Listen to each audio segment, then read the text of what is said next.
I invoke my right of incrimination, Your Honor. Okay. Ano? Can you repeat your answer? Wow. Can you repeat your answer, Mr. Arevalo?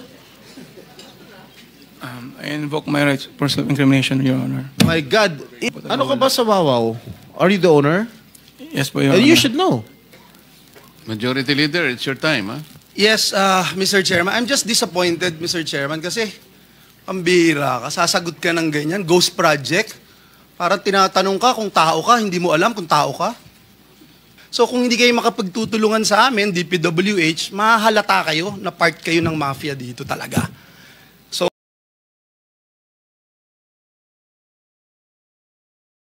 yung buong buhay ko dito sa Senado, halos isang dekada na ngayon ko lang na-experience na pag nasa leadership ka, kailangan mong magparaya at maghintay. Thank you, Mr. Chairman. Mr. Chairman, let me go straight to the point. No,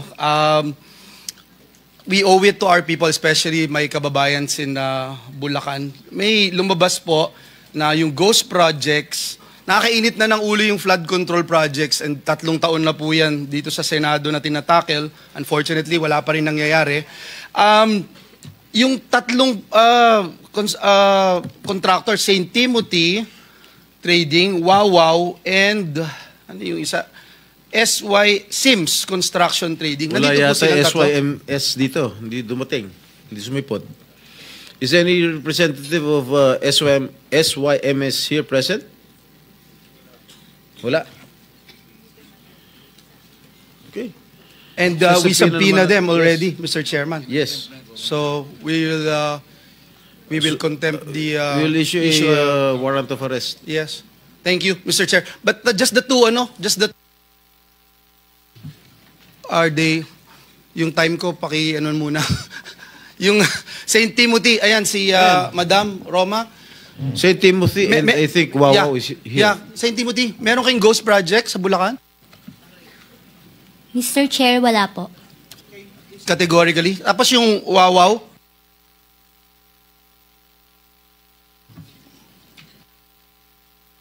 Good morning po.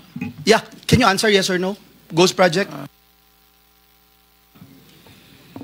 Can you turn on the microphone, please?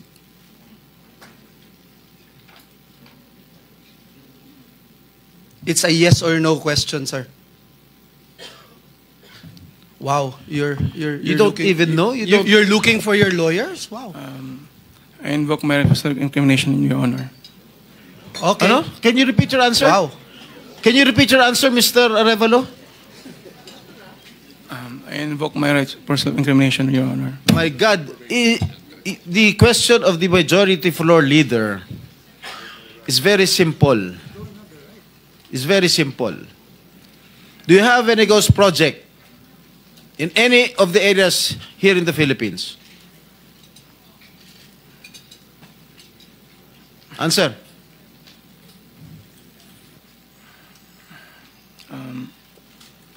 Dahil may mga usapin po na kakasuhan yung mga contractor ng DPWH po at parte ng ulat ng Senado na magpagrekomenda ng paghahain ng kaso laban sa resource person, ang payo ng aking mga abogado ay huwag magsalita sa panahon na ito dahil anumang pahayag ko sa pagsisiyasat. Sino nag utos sa'yo na huwag magsalita?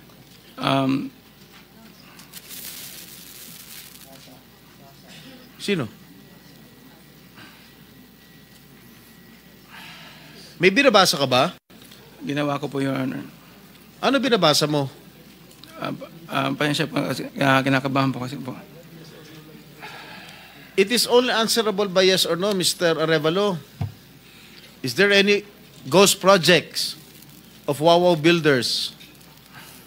This is what I discovered, and the former secretary confirmed during the first hearing that there indeed are ghost projects. Bine-verify pa po namin, Your Honor, ang ano kung meron po. Ano ka ba sa Wawaw? Are you the owner? Yes po, Your And Honor. you should know. Majority Leader, it's your time, huh? Yes, Mr. Chairman. I'm just disappointed, Mr. Chairman, kasi pambira ka, sasagot ka ng ganyan, ghost project. Parang tinatanong ka kung tao ka, hindi mo alam kung tao ka. Mr. Chairman, just to put on record also, no, yung Diskaya Group, ang total cost project nila from 2022 to 2025 ay 31 billion pesos. 31 billion pesos dito sa siyam na kumpanya na ito. Yung Sims at yung Wawaw Builders, at dun sa 31 billion, Mr. Chairman, 3 billion nasa Bulacan, Region 3, if I'm not mistaken. 2.8 billion sa Bulacan. Yung Sims, tsaka yung Wawaw, meron pong 4 billion at 1.2 billion sa Bulacan. May I know from COA kung na-audit niyo po itong tatlo na itong binanggit ko na ito, na kumpanya? Sir, ito po yung mga na-subject for audit, fraud audit, especially for Bulacan po, sir, Your Honor. Yes, and nakita niyo may ghost project. Kaya hindi makasagot ito, eh. Oh. Opo. Can you confirm? Hindi ko pa po ma-confirm, Because sir, we're going to dahil get the... Wala po We subpoena already the document. So, Opo. can you confirm? Yes or Your no? Honor, wala po akong kopya nung audit highlights. Do you also audit itong pickup? Meron po tayong mga auditors assigned sa DTI, Your Honor, at may mga findings din po sila, kaya na-audit din po yung pickup po. I'll go with the pickup, no? Nandito si Dr. Dakay. Dr. Dakay, ilan kayo sa board? Can you just mention the names? Tatlo? Yeah, there are three of us, Your Honor. Engineer Ernie Bagaw, Engineer Arthur Escalante, and myself. Okay. Kayong tatlo, as board members ng pickup, are you also contractors, officers, or owners of companies that have government contracts with DPWH or LGUs, sir? Our company, Your Honor, does not have any projects with the DPWH. Kayong tatlo na members ng board, I have documents here to prove something, sir.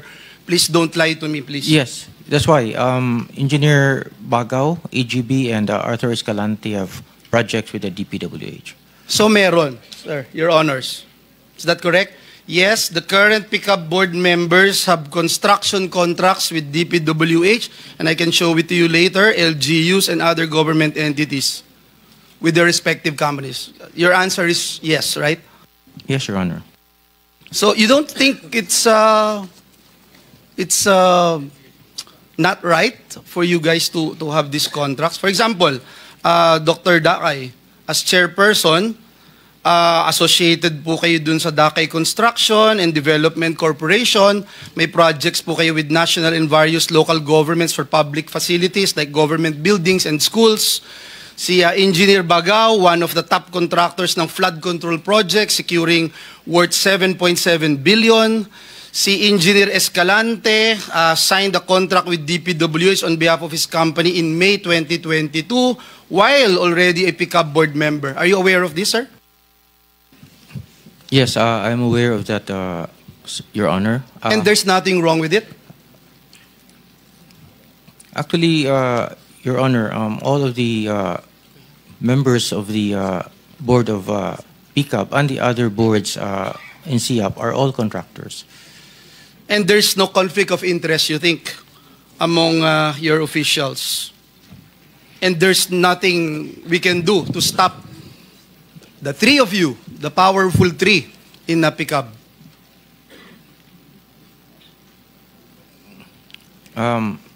Your Honor, if I may speak for myself, we do not have any government projects, Your Honor. We used to have, but not anymore. And I will no longer belabor the issue. I think it's very clear, Mr. Chairman, what I'm trying to raise here.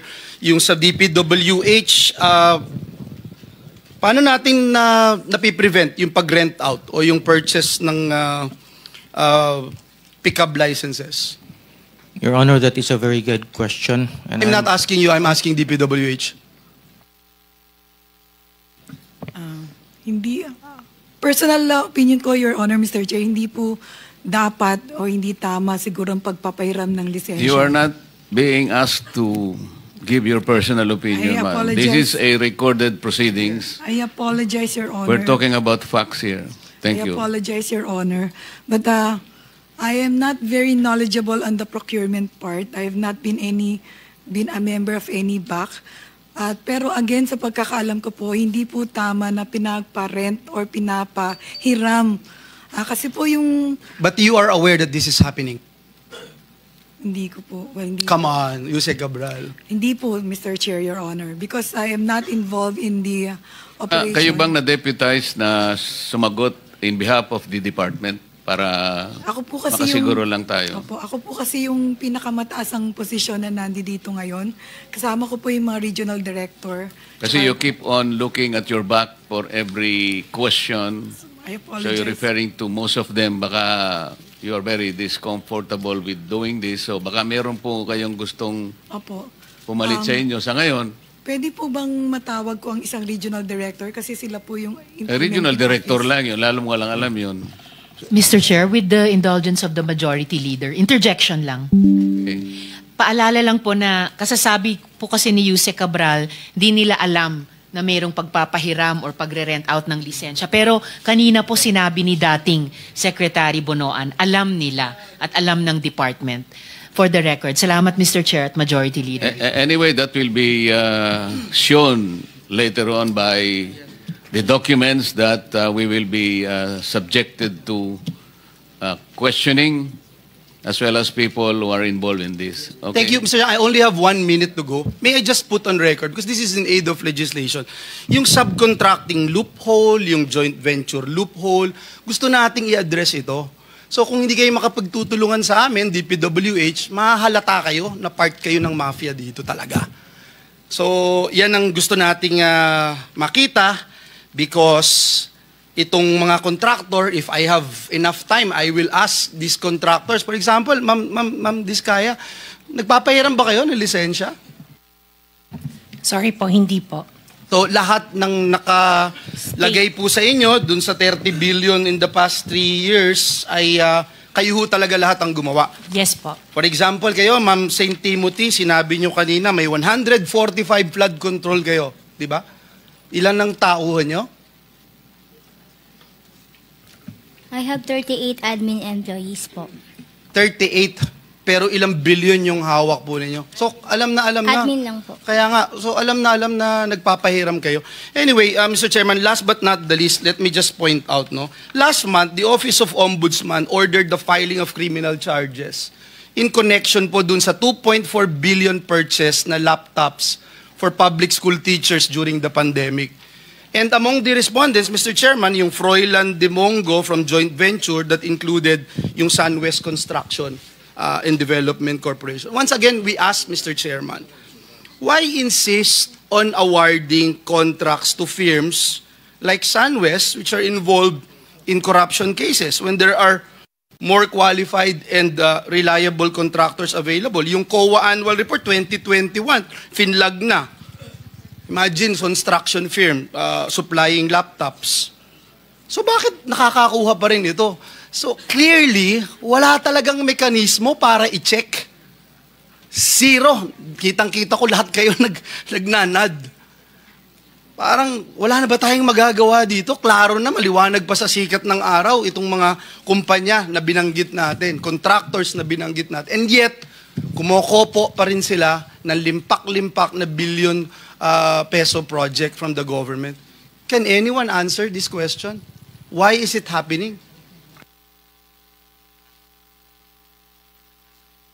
PICAB, DPWH, COA, didn't we see this already? Your Honor, sir, jurisdiction po kasi yun ng GPPB. And usually po, sir, yung blacklisting po is 1 year lang po yung pag-blacklist nila. After 1 year po, pwede na po ulit silang makipag-transact or makipag-bid po. They can produce again, they can apply again, and ang PICAB, bibigyan ulit sila ng lisensya. Opo. Opo, Your Honor. At umoo po kayo, Dr. Dakay, so ganun talaga.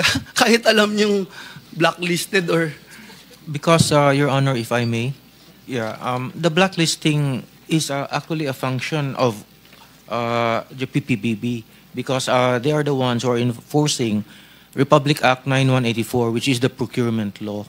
So it is within their ambit to do the blacklisting, because it is Okay a na, procurement. Mr. Chairman, nakakainit lang ng ulo. Salamat po, pero parang wala akong patutunguhan to pagka itong ating pamahalaan, ating gobyerno, wala So it's na